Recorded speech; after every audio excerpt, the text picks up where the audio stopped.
Welcome to Hire Power, the show where we cut through the noise and get real about hiring. I'm Kim Frost, founder of Frost Connections, and after 25 plus years in the search industry, I've seen what works and what absolutely doesn't. If you're a founder, CEO, VP, or HR leader who's tired of bad hires and ready to build a team that actually fits your culture and vision, you're in the right place. Let's get into it. Hi there. Welcome back to Higher Power. 2 weeks in a row, no Diet Coke with 6 limes. Usually I record in the afternoons, but life's getting a little crazy, so it's morning and too early again for a Diet Coke. Okay, so what's on the agenda today? I want to talk about the value and importance of upskilling. And you know me, I'm going to be direct and to the point, so here we go. Somewhere along the way, we were taught that learning had a finish line. You get a degree, you complete the training, you get a certification, and then boom, you're set, you're done. That model doesn't work anymore because learning isn't a one-time event. And we have seen that drastically with what's happening with AI. It's a difference really between staying relevant and slowly becoming outdated without even realizing it. And that shift, as I mentioned, is already happening. There was a time when experience alone carried you.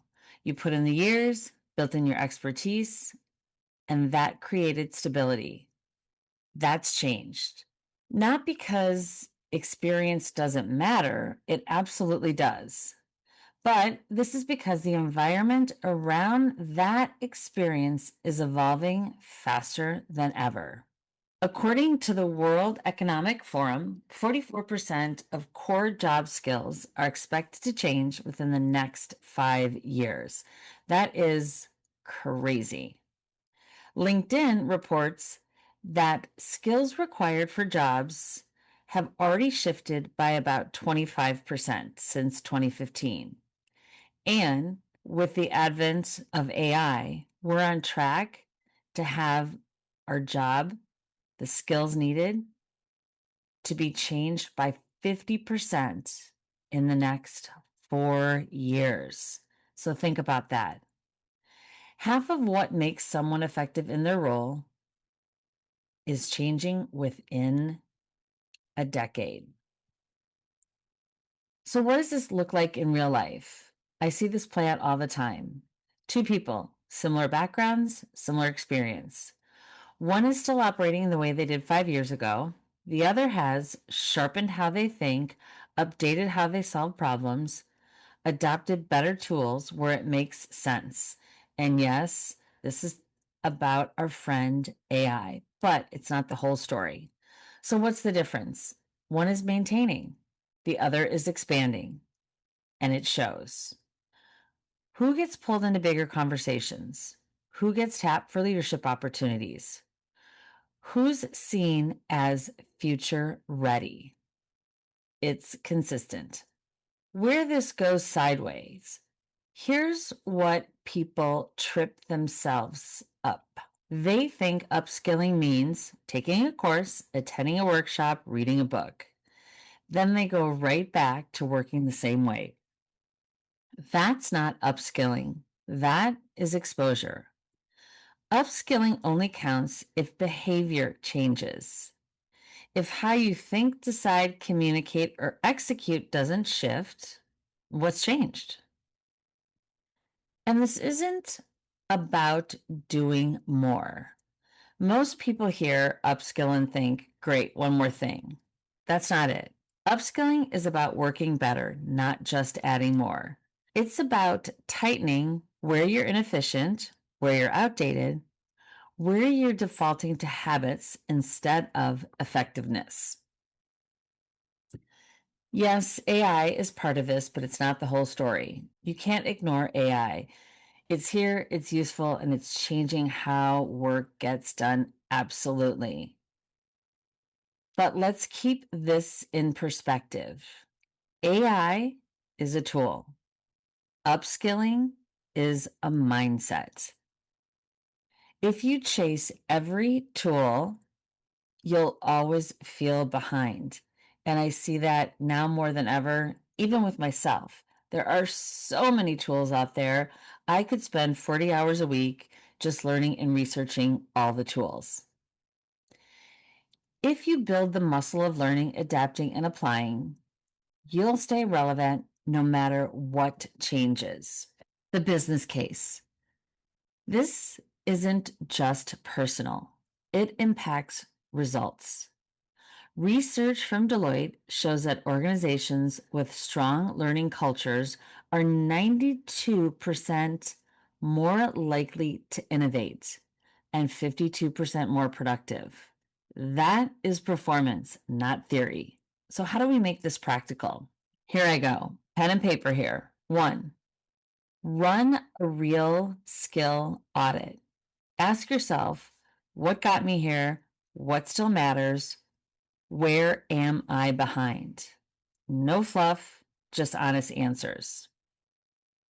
2, tie learning to real work. If it's separate from your day to day, it won't stick. Learn something, apply it immediately, same week. 3, block time like it matters. 1 hour a week, non negotiable. That's enough if you're consistent. And that is something when I was talking to my friend Troy, hi Troy, if you're listening, he is always on top of the latest tools. And when I asked him, well, how do you do this? He says, I time block it and it's only an hour a week. And I can tell in how he works. Number 4, share what you're learning. If you're a leader, this is on you.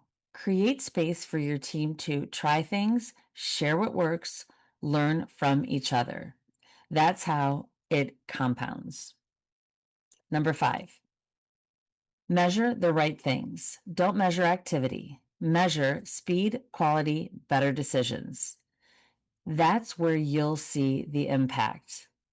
And you know what? This is what I am doing right now with myself, especially how my industry is drastically changing. I'll share another story with you. You know how I love my stories. I worked with a leader, strong, respected, experienced, but stuck. Not failing, just not moving forward. We didn't talk about doing more. We focused on upgrading how she operated. What did she do?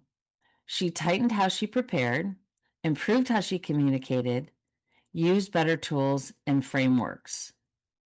What happened? Within 60 days, she had a different presence, different confidence, different trajectory, same person, new approach. Upskilling is not about chasing trends.